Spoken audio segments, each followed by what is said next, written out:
She joked at game night. Remember when you cried at your dad's funeral? Hilarious, I said. Good times. When her employer saw the video during her character review for Partnership, the career funeral was less funny. I, 31 male, was at our monthly game night last Saturday when my friend's girlfriend decided to share what she thought was comedy gold. We were playing Cards Against Humanity, and somehow Natalie, 29, thought it was the perfect time to bring up the worst day of my life. For context, my dad passed away from cancer 18 months ago. We were extremely close. He raised me solo after my mom left when I was 8. Watching him deteriorate over 2 years was hell. At his funeral, I broke down during my eulogy. Not my proudest moment, but grief hits different when you lose your only parent. Natalie was there that day. She's dating my friend Garrett, been part of our friend group for about 3 years. She's a senior associate at a big law firm, always talking about making partner any day now. So we're all playing, having drinks, when out of nowhere during a lull in conversation, Natalie goes, "Oh my God, guys, remember Douglas's dad's funeral? When he was up there giving the eulogy and just started bawling?" She mimicked crying sounds, like full-on sobbing. I had to bite my lip so hard not to laugh. His face was all red and snotty. Hilarious. Dead silence. Everyone stared at her. My buddy Ramon spoke first. "What the hell, Nat?" She doubled down. "What? Come on, it was funny. This grown man just losing it in front of everyone. I've never seen anything like it. That was my father's funeral," I said quietly. "I know, that's what made it so funny. Mr. Tough Guy Douglas crying like a baby." Garrett tried to intervene. "Babe, that's not..." "Oh please, he knows I'm joking. Right, Doug? You can laugh about it now, right?" I took a breath, counted to 5. Good times. See, he gets it. God, you guys are so sensitive. What Natalie didn't know was that Garrett's girlfriend Ava had been recording earlier for her Instagram story. She'd set her phone against a glass to film us playing, wanting to capture game night vibes. The recording was still going. I didn't make a scene, just finished the round, made an excuse about an early morning, and left. The group text exploded after I left, but I muted it. Ava messaged me privately. "Dude, I am so sorry. I didn't realize my phone was still recording. I have everything she said on video. That was absolutely vile." I asked her to send me the video. Watched it once. Yeah, it was as bad as I remembered. You could see everyone's horrified faces as she mocked my grief. You could hear her mimicking crying sounds. You could see her laughing at her own joke. I saved it and went to bed. Sunday morning, Garrett called. "Man, I'm so sorry. I had no idea she thought that way. I ripped into her when we got home. She says she was just drunk and trying to be funny." "She wasn't that drunk, Garrett. I know. I'm trying to figure out what to do. I don't even know who that person was last night." Natalie never reached out. No apology, no text, nothing. Monday rolled around and I went back to my life. Figured I'd just distance myself from game nights for a while. Then Thursday happened. I work in corporate IT. Was fixing an executive's computer when I overheard him on a call. "Yeah, we're doing final character assessments for the Partnership track. Dave Patel, Coleman." "Yeah, Natalie Coleman too. Natalie Coleman." Small world. I didn't plan anything. Honestly, was just going to let it go. She showed me who she was and I could just avoid her. But then Ramon texted me Friday. "Bro, you're not gonna believe this. Natalie's been telling people you can't take a joke and that you ruined game night by being dramatic. She said you're too sensitive about your dad."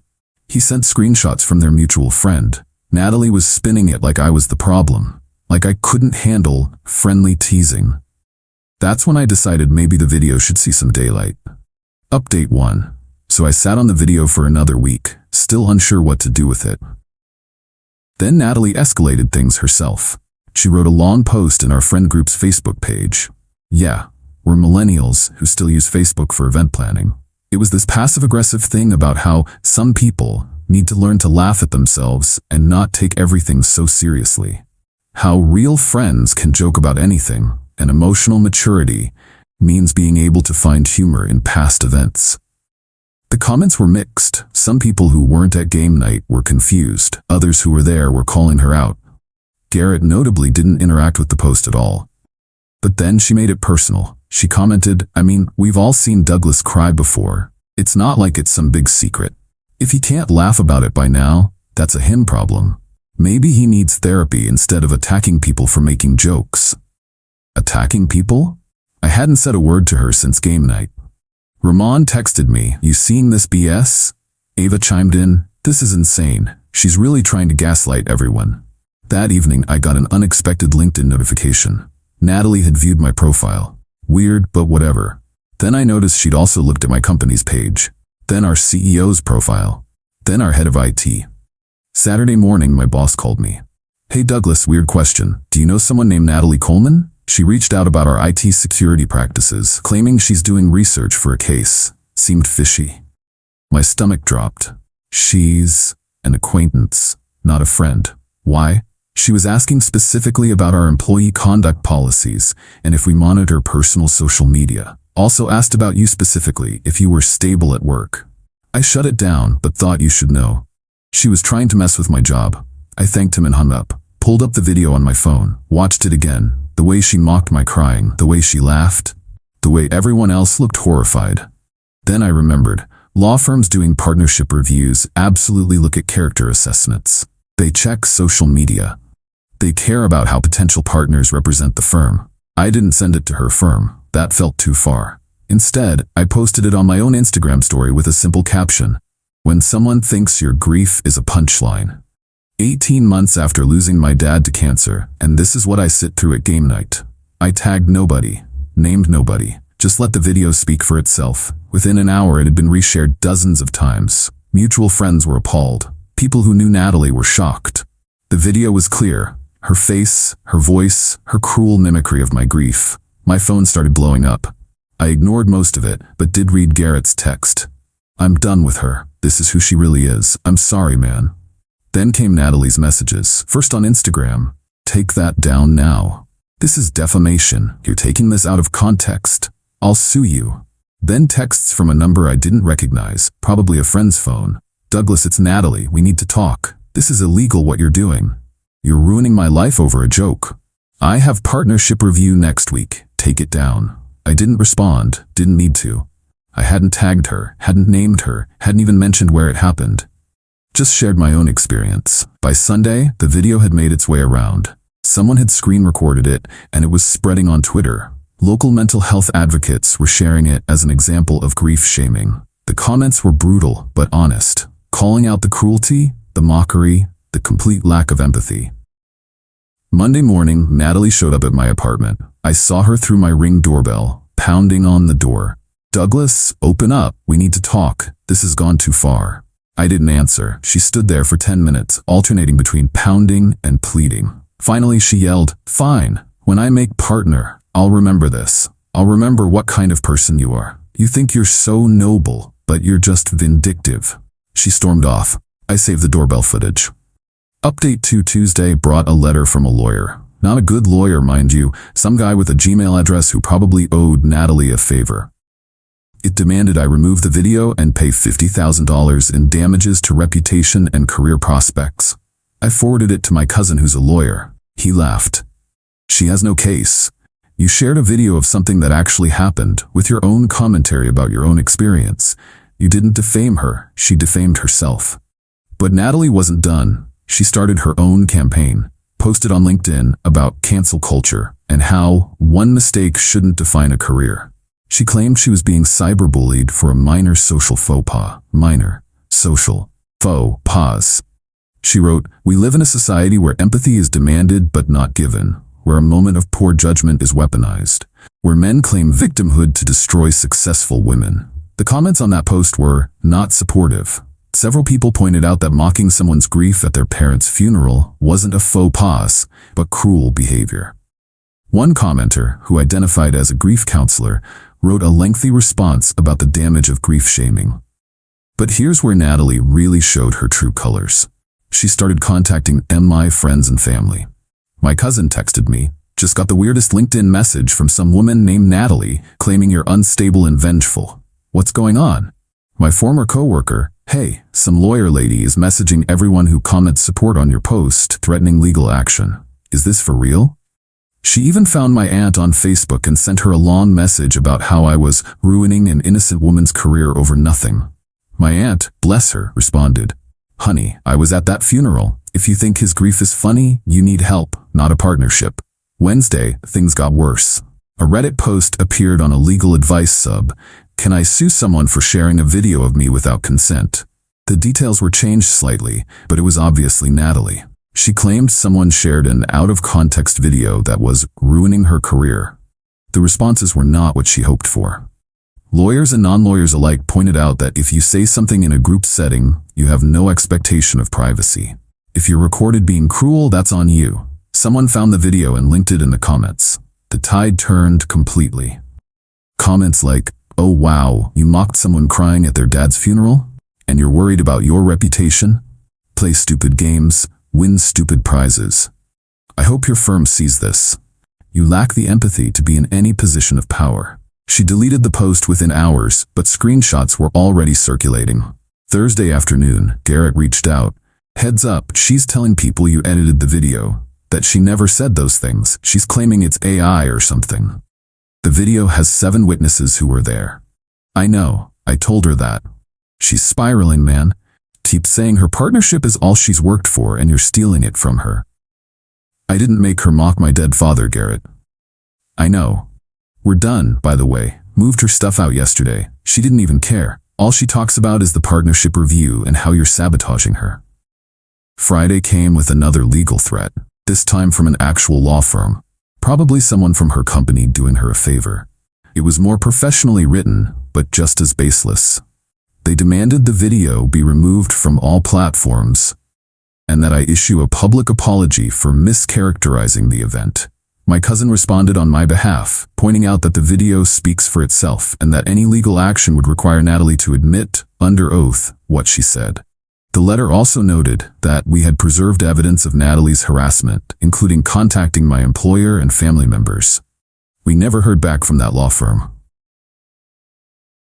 Final update. So Natalie's partnership review was scheduled for the following Monday. I know this because she posted about it constantly, talking about her years of dedication and how she wouldn't let bullies steal her dreams.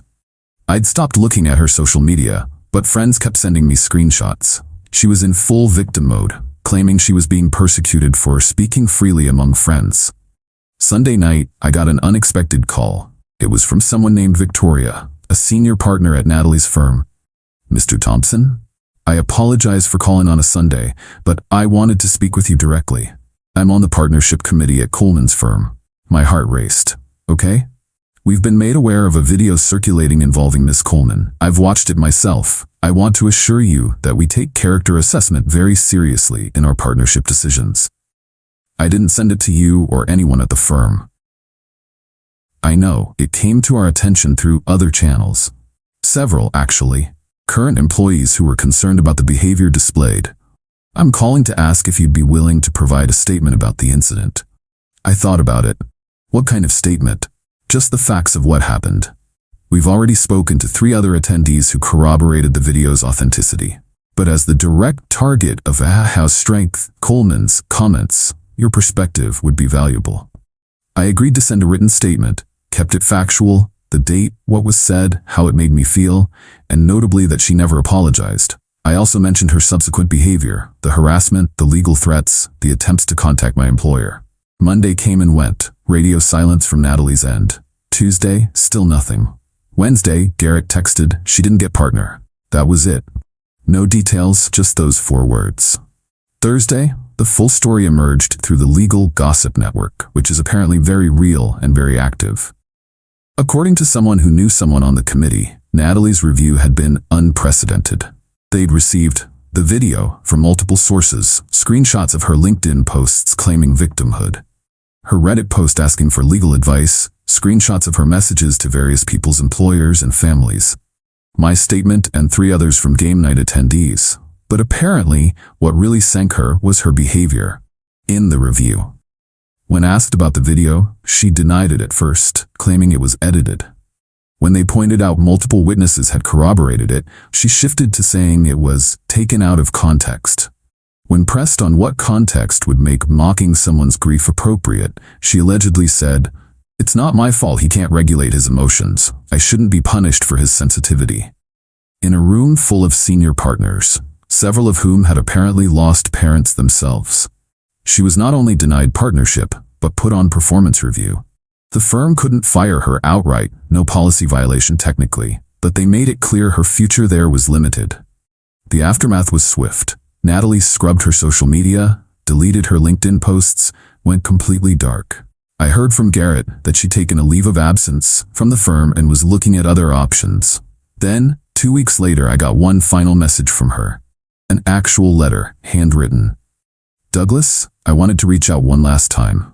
Not to apologize, we both know that ship has sailed. But to let you know that you won. You got what you wanted. My career at the firm is over. 7 years of 80-hour weeks, destroyed because you couldn't take a joke. I hope you're happy. I hope your father would be proud of what you've become. Someone who destroys others' lives over words. Grief makes people weak, and you've proven that. I'll land on my feet. I always do. But I wanted you to know that I see you for what you are now. Not a victim, but a vindictive little man who weaponized sympathy. Natalie. I kept the letter, not out of anger, but as a reminder. Even faced with the consequences of her actions, she learned nothing. In her mind, she was still the victim. I was still wrong for checks notes, sharing a video of something she actually did. I ran into Garrett last week at the coffee shop. He looked relieved, lighter somehow. How you doing? I asked. Better. Honestly, breaking up with her was the best thing. I keep finding out stuff she said about other people, about me. She called my mom aggressively mediocre, apparently. Damn. Yeah, she's working at some small firm now, contract work I think, still telling people you ruined her life. She ruined her own life. I know that. You know that. Everyone who saw that video knows that. But she'll never see it that way. And that's the thing about people like Natalie. They'll mock your grief, try to destroy your reputation, harass your family, and then claim they're the victim when faced with consequences. They'll send lawyers after you for sharing their own words. They'll write letters blaming you for their choices. But here's what I learned. You don't have to accept being someone's punchline. You don't have to quietly take abuse to keep the peace. And when someone shows you who they are, someone who finds humor in your worst moment, believe them. My dad used to say, character is what you do when no one's watching. But sometimes, character is also what you do when everyone is watching. And Natalie's character, witnessed by 7 people and captured on video, spoke for itself. I'm still in therapy, still processing grief, but I'm also still standing up for myself. And yeah, Dad would be proud of that.